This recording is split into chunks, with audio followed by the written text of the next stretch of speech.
Welcome to Ms.Carmina Reads Live. I'm Ms.Carmina. This is Ms.Carmina Reads, the channel. And in this live, we're going to continue reading, as you can see, my green screen background, Cosmos and Psyche by Richard Tarnas. All right? So if you're interested, gather around. Don't forget to hit me with a like. Subscribe if you want to see me again. And any type of support, whether it's a super chat or a comment, I really appreciate it. Truly, truly, truly. So let's get to reading. This is the second part of the book, which is called In Search of a Deeper Order. There's a quote here that says, "There are more things in heaven and earth, Horatio, than are dreamt of in our philosophy." William Shakespeare, Hamlet. Okay? This chapter is called The Archetypal Cosmos. Oh my goodness. So it comes to pass that when we pursue an inquiry beyond a certain depth, we step out of the field of psychological categories and enter the sphere of the ultimate mysteries of life, the floorboards of the soul, to which we try to penetrate, fan open, and reveal the starry firmament. And this is a quote by Bruno Schultz. And it says, "Over the years, many researchers have taken a special interest in the problem of coincidences, precisely because such events could be interpreted as evidence that the world possesses more underlying unity, order, and meaning than the modern mind has assumed. Not unlike the anomalous situation that confronted Newtonian physics in the late 19th century with the Michelson-Morley experiment that measured the speed of light, synchronicity represented a phenomena that, simply put, should not have been occurring, at least not in a random, purposeless universe. Yet, the problem has remained ambiguous, for although coincidences are often personally significant, they tend to resist objective assessment. Only if such phenomena were in some sense public and pervasive, rather than private and exceptional. Only if the archetypal patternings were more universally discernible and associated more widely with collective experience and the world at large, rather than sporadically with isolated special cases, could the suggestion of a deeper order be effectively substantiated in a way that could influence the cultural worldview. One special, highly controversial class of synchronicities, however, did appear to resemble this description. In the course of his career, Jung's attention was increasingly drawn to the ancient cosmological perspective of astrology, which posits a systematic symbolic correspondence between planetary positions and the events of human existence. Here was this thesis, widely accepted in most other cultures as well as in earlier eras of the West, that the universe is so ordered that the movements and patterns of the heavens are synchronously correlated with the movements and patterns of human affairs in such a manner as to be both intelligible and meaningful to the human mind. Jung began to examine astrology as early as 1911, when he mentioned his inquiries in a letter to Freud. Quote, "My evenings are taken up very largely with astrology. I make horoscopic calculations in order to find a clue to the core of psychological truth. Some remarkable things have turned up." The interest gradually developed into a major focus of investigation, and in his later years, Jung devoted himself with considerable passion to astrological research. "Astrology," he stated, represents the sum of all the psychological knowledge of antiquity. Ancient knowledge. Though his published writings present varying and at times ambiguous views of the subject over the course of his life, it is evident that insights from his astrological studies influenced many of his most significant theoretical formulations in the final, extraordinarily fruitful phase of his life's work. Archetypal theory, synchronicity, philosophy of history. It is almost clear from reports from his family and others close to him that in his last decades, he came to employ the analysis of birth charts and transits as a regular and integral aspect of his clinical work with patients in analysis. Of course, astrology has not been held in high esteem during most of the modern era for a variety of compelling reasons. Certainly, its popular expressions have seldom been such as to inspire confidence in the enterprise. More fundamentally, astrology could not be reconciled with the with the world picture that emerged from the natural sciences of the 17th and 19th centuries, wherein all natural phenomena, from the motion of planets to the evolution of species, were understood in terms of material substances and mechanistic principles that functioned without purpose or design.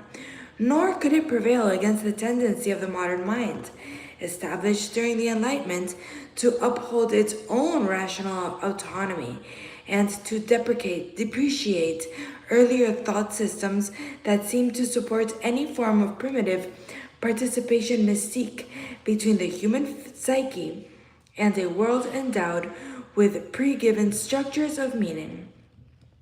One can appreciate Jung's reluctance to make more public the extent of his use of astrology. In the context of the 20th century, beliefs and dominance of scientific thinking, he had already passed the boundaries of intellectual discourse about as far as could be sustained. Remember to give me a thumbs up if you're reading, if you're reading with me, and if you're liking it. So let's say hello, Lindsay. We're talking about Cosmos and Psyche. That's the book we're reading.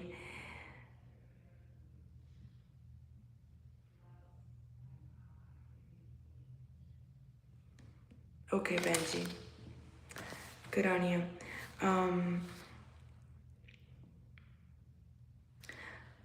Like most products of modern education, I myself long viewed any form of astrology with automatic skepticism. Eventually, however, influenced not only by Jung's example, but also by a number of my colleagues whose intellectual judgment I had reason to trust, I came to think that some essence of the astrological thesis might be worth investigating. Several factors contributed to my interest. Once I moved past the usual disparagements of the the usual disparagements of the conventional accounts, I noticed that the history of astrology contained certain remarkable features. It seemed curious to me that the historical periods during which astrology flourished in the West, classical Greek and Roman antiquity, the Hellenistic era in Alexandria and High Middle Ages, the Italian Renaissance, the Elizabethan Age in England, the 16th and early 17th centuries in Europe generally, all happen to be eras in which intellectual and cultural creativity was unusually luminous. The same could be said of astrology's prominence during the centuries in which science and culture were at their height in the Islamic world, and so too in India.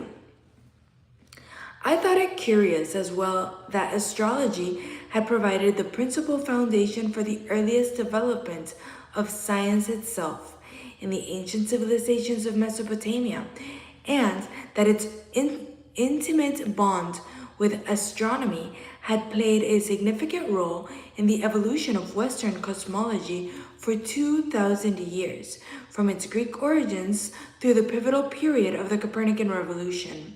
I was also impressed by the high intellectual caliber of those philosophers, scientists, and writers who in one form or another had supported the astrological thesis, a group that, to my surprise, turned out to include many of the greatest figures of Western thought: Plato, Aristotle, Hipparchus, and Ptolemy. Plotinus and Proclus, we continue. Albertus Magnus and Thomas Aquinas, Dante, Ficino, Kepler, Goethe, Yeats, Jung. That's a lot of big names. Beyond these several historical factors, I was also impressed by a number of commonalities between that ancient thought system and the new conception of reality currently emerging in many fields out of the postmodern matrix. The affirmation of the multidimensional nature of reality, the complex holistic understanding of part and whole in all phenomena, the recognition of an ecology of mind in nature, the new discernment of subtle dimensions of order and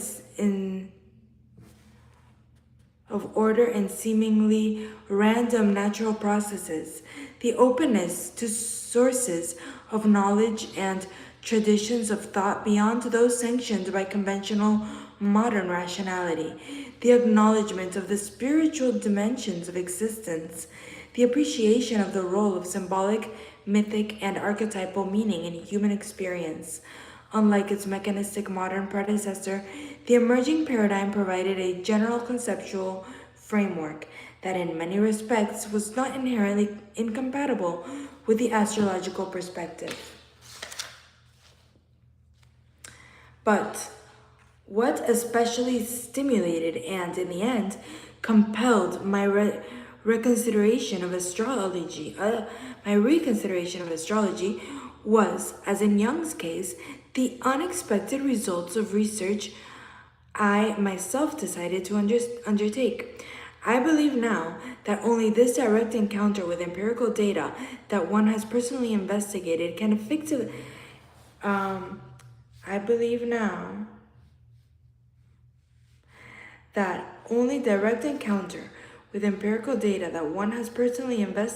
effectively serve to overcome the extreme resistance that virtually every person educated within the modern context must initially experience towards astrology.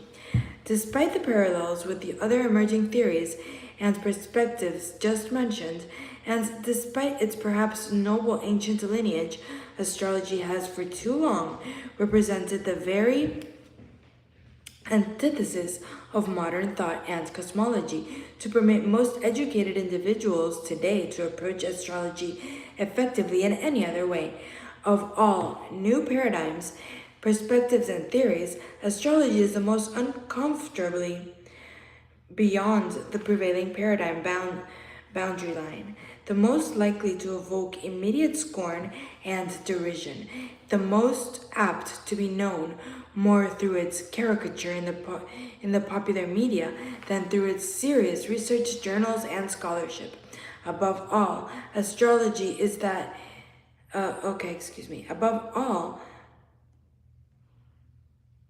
astrology is that perspective which most directly contradicts the long-established disenchanted and decentered cosmology that encompasses virtually all modern and postmodern experience. It posits an intrinsically meaning-permeated cosmos that in some sense is focused on Earth, even on the individual human being, as a nexus of that meaning. Such a conception of the universe uniquely controverts the most fundamental assumptions of the modern mind. For just this reason, astrology has long been uncompromisingly opposed often with vehement intensity, by most contemporary scientists. As they frequently point out, if astrology were in any sense valid, the very foundations of the modern world view would be placed in question. Its inherent absurdity has been regarded as so self-evident as to be beyond discussion. Astrology is the last lingering vestige of primitive animism, a strangely enduring affront to the objective rationality of the modern mind.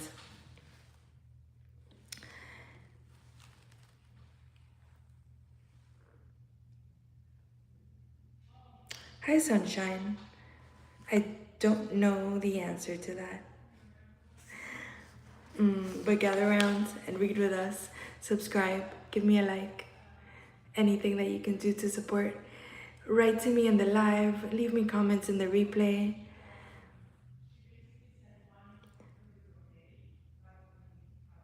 I don't know what the CA Foundation being cleared is. Sorry.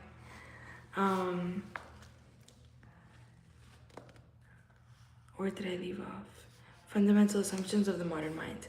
Oh, I wanted to see how many pages are left. See how fast I need to read. Fast. For just this reason, astrology has long been uncompromisingly opposed of, I already read that, vehement intensity. These are formidable obstacles confronting anyone considering this perspective and a method of inquiry. Yet, human knowledge constantly evolves and changes, sometimes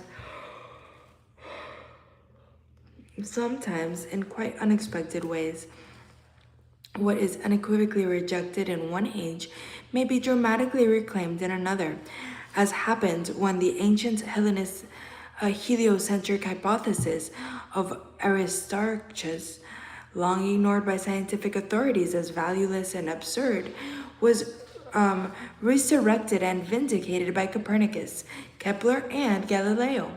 Widespread or even universal conviction at any given moment has never been a reliable indication of the truth or falsity of an idea. I could not dogmatically rule out the possibility that there was more to astrology than the modern mind had assumed. Hey, Bossy Boots. Stick around and listen if you're curious.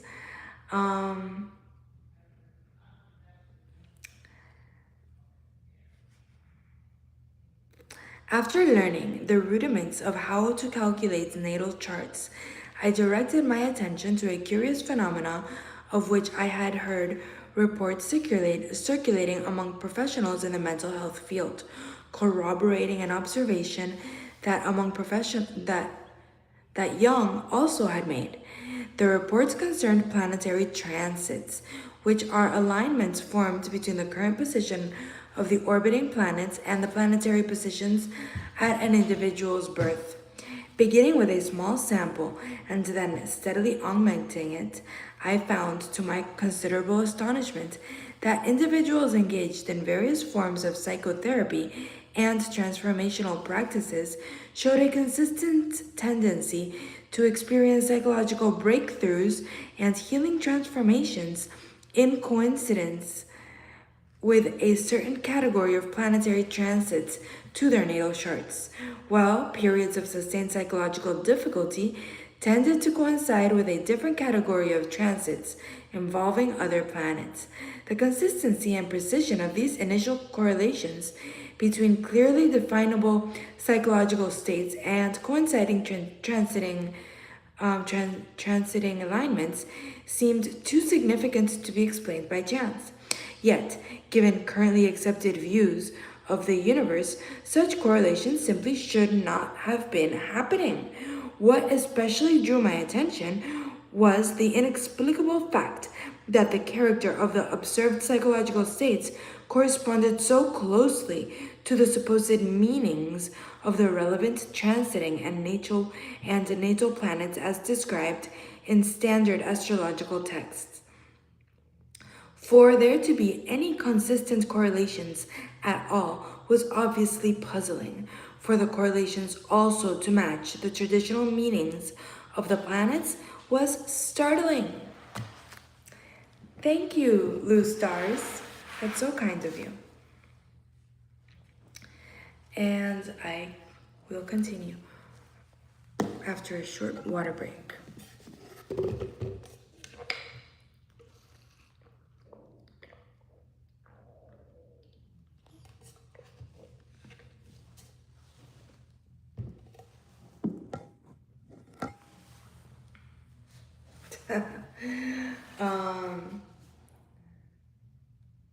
What do you guys think of the book so far?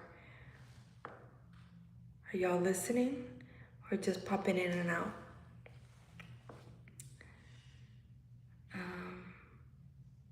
Startling, okay.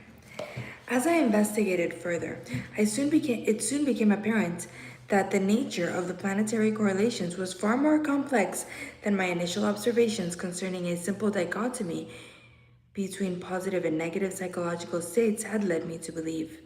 A deeper understanding of astrological principles,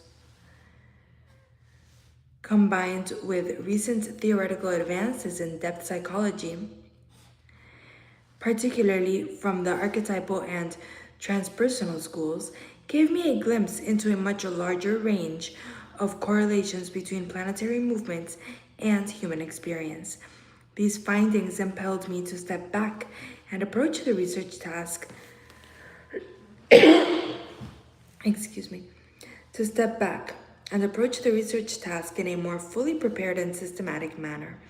I decided to examine the history and principles of astrology in earnest by reading carefully through the canon of major astrological works, from Ptolemy's summation of classical astrology, the Tetrabiblos, and Kepler's On the More Certain Fundamentals of Astrology, to modern texts by Leo, Rudyard, Carter, Eberton, Addy, Harvey, Hand, Green, and Arroyo. I studied planetary ephemerides, astrological tables that list the positions of the sun, moon, and planets for any given day and year in terms of degrees and minutes, and the minutes of celestial longitude as measured along the zodiac, until I could decipher the changing planetary patterns and alignments with some facility. Because this was before the advent of personal computers, I learned to make fairly quickly the numerous calculations necessary for constructing accurate natal charts, showing the exact planetary positions of a person's birth, and for determining other basic astrological indicators such as transits. The mathematics required for these operations, I discovered, are relatively simple, but more important and more revealing. I found the symbolic principles associated with the planets at the core of the astrological tradition unexpectedly easy to assimilate, since they proved to be surprisingly similar, indeed essentially identical, to the archetypes of modern depth psychology familiar from the work of Freud, Jung, and their successors in archetypal and transpersonal psychology. Equipping myself in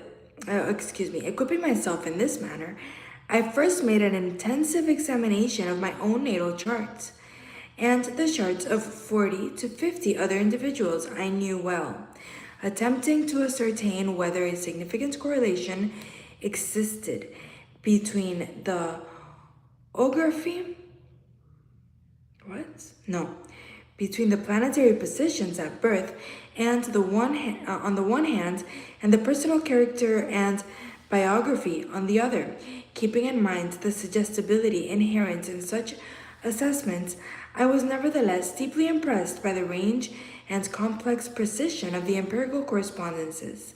It was as if an uncommonly gifted depth psychologist, after long acquaintance with my own or another individual's life, and personality had determined the archetypal dynamics operative in that person's biography and then constructed an appropriate planetary diagram to match through in reality, in reality this diagram represented the actual positions of the planets at the time of that person's birth.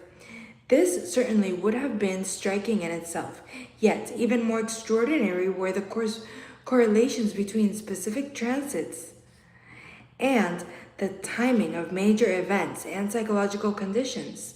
Expanding upon my initial observations, I observed that the continuously moving planets are listed in the astronomical tables consistently seem to cross or transit the planetary positions in the birth chart in coincidence with times in a person's life that in archetypal terms were uncannily appropriate. In each instance, the particular meaning and character of the significant life experiences closely corresponded to the postulated meaning of the planetary transits occurring at that time. The more systematically I examined the two sets of variables, planetary positions and biographical events, the more impressive were the correspondences. Yet, there were also problems and discrepancies. A considerable portion of the astrological tradition was so vague, over-specific, or quaintly irrelevant as to make useful correlations unobtainable. I came to suspect that a number of conventional and astrological tenets were no more than inherited ad hoc formulae that had been gradually solidified into the established doctrine, elaborated and passed down over the centuries, much like the epicyclical assertions of medieval astronomy. Certainly, much astrological theory and practice entirely lacked critical rigor. It seemed to me that considerable waste, misdiscretion, and even harm occurred as a result of many astrological teachings and consultations. Nevertheless, a certain core of astrological tradition, above all, the planetary correspondences with specific archetypal principles and the importance of major geometric alignments between the planets, appeared to have a substantial empirical basis. As time passed, I applied the same mode of analysis to the lives of more and more persons in a widening circle of inquiry, with equally illuminating results. The more exact the available data, and the more deeply familiar I was with a person or event, the more compelling were the correspondences.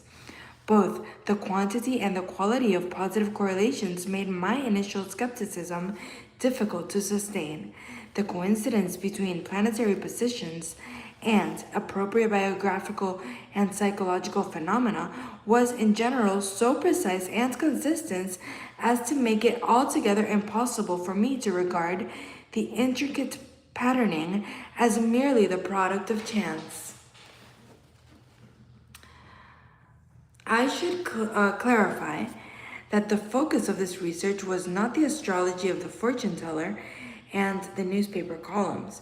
It bore no resemblance to the sun sign horoscope predictions. In contrast to my previous uninformed impression of the subject, the mode of inquiry that gradually emerged was, I discovered, an intellectually demanding method of analysis, mathematically precise and even elegant in form, that used all the planets and their shifting geometrical alignments with each other, and that required a constant reciprocal interaction between archetypal insights and empirical rigor. Moreover, an essential characteristic of this analysis was that it did not predict specific events or personality traits. Rather, it articulated the deeper archetypal dynamics of which events and traits were the concrete expression. This it seemed to do with astonishing precision and subtlety. Compared with the more rigid determinism and literalism that characterized much of the astrological tradition. The evidence I encountered pointed to a rather different understanding of astrological influence in human affairs. Excuse me 1 second. It's water break time.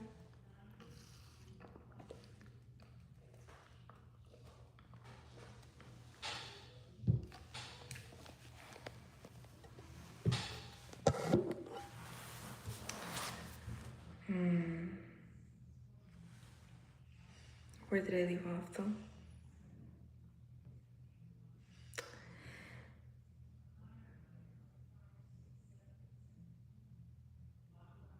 Their formal coherence and consistency that could give rise to a plurality of meaning.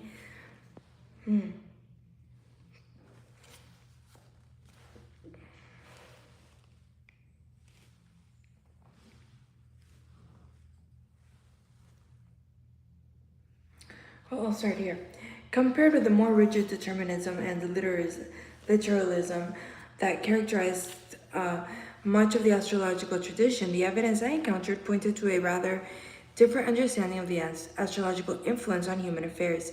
This newer understanding better recognized the critical significance of both the particular context and the participatory human role, and it challenged the possibility and appropriateness of specific concrete prediction. A key to this emerging perspective I came to realize was the concept of archetype as developed by Jung, taking into account not only its complex Platonic, Kantian, and Freudian background, but also its more recent evolution in depth psychology through the work of James Hillman, Stanislav Grof, and others. Only as I more fully appreciated the multidimensional and multivalent nature of archetypes, their formal coherence and consistency that could give rise to a plurality of meaning and possible manifestation, did I begin to discern the precise nature of astrological correlations. Yay!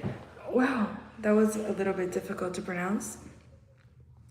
The archetypes associated with specific planetary alignments were equally apt to express themselves in the interior life of the psyche, in the external world of concrete events, and often both at once. In addition, any particular manifestation of a given archetype could be positive or negative, benign or destructive, admirable or ignoble, profound or trivial.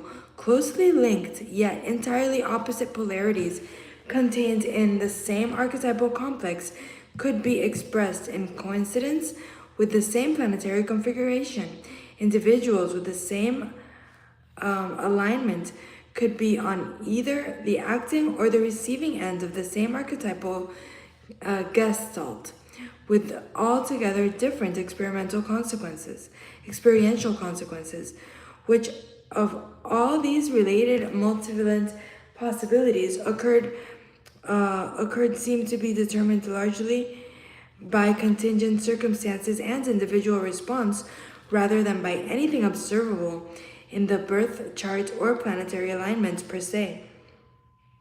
My eventual conclusion was that the archetypal principles at work in these correlations were powerful but radically participatory in nature. That is, though they represented enduring structurally decisive forms of or essences of complex meaning, and were clearly discernible underlying the flux and diversity of the observed phenomena, these principles were also both fundamentally shaped by many relevant circumstantial factors and co-creative, modulated, and enacted through human will and intelligence. Wow, what a mouthful. I am not going to be able to finish this today. Or maybe I will. Because of this distinctive combination of dynamic archetypal multivalence and sensitivity to particular conditions and human participation, I gradually came to recognize that contrary to traditional reputation and deployment, such an astrology is not concretely predictive, but rather archetypally predictive, compared with, for example, the aims and modus operandi of various forms of intuitive divination and clairvoyance, with which astrology in earlier eras was often systematically conjoined. The essential structure of this emerging astrological paradigm appeared to be focused not on the prediction of specific concrete outcomes, but rather on the precise discernment of archetypal dynamics and their complex unfolding in time. This understanding greatly clarified for me numerous long-standing issues surrounding astrology, such as the question of fate versus free will, the problem of identical planetary configurations coinciding with completely different though archetypally parallel phenomena, and the fundamental inadequacy of statistical tests detecting most astrological correlations. Tests for detecting most astrological correlations. In essence, astrology seemed to offer a singularly valuable kind of insight into the dynamic activity of archetypes in human experience, indicating which ones were most operative in a specific instance, in what combinations during which periods of time, and as part of what larger patterns. In providing such a perspective, this emerging development of the astrological tradition can be seen as essentially continuing and deepening the depth psychology project, namely, to make conscious the unconscious, to help free the conscious self from being a puppet of unconscious forces, as in acting out projection, inflated identification, drawing towards one as fate, what is repressed or unconscious, and so forth. Such an astrology appeared to possess a unique capacity for mediating a heightened level of communication and coordination between consciousness and the unconscious, with the unconscious now suggestive of considerably larger dimensions than originally conceived, less exclusively personal, less subjective, more cosmically embedded. It provided this mediation, however, not by spelling out anything in a literalistic predictive manner, but rather by disclosing intelligible patterns of meaning whose very nature and complexity, multivalence, indeterminacy, sensitivity to context and participation, and a seemingly improvisatory creativity were precisely what made possible a dynamically co-creative role for human agency in participatory interaction with the archetypal forces and principles involved. I am overwhelmed by this vocabulary and these long sentences.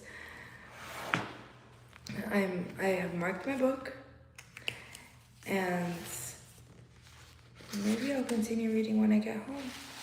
I know I say that often, but we'll see. Thank you for joining me. Thank you for reading with me. Thank you for all of your support. Welcome to all the new subscribers. Subscribe right now. Go ahead, hit the subscribe button. Hit the notification bell as well. Your support helps my channel grow.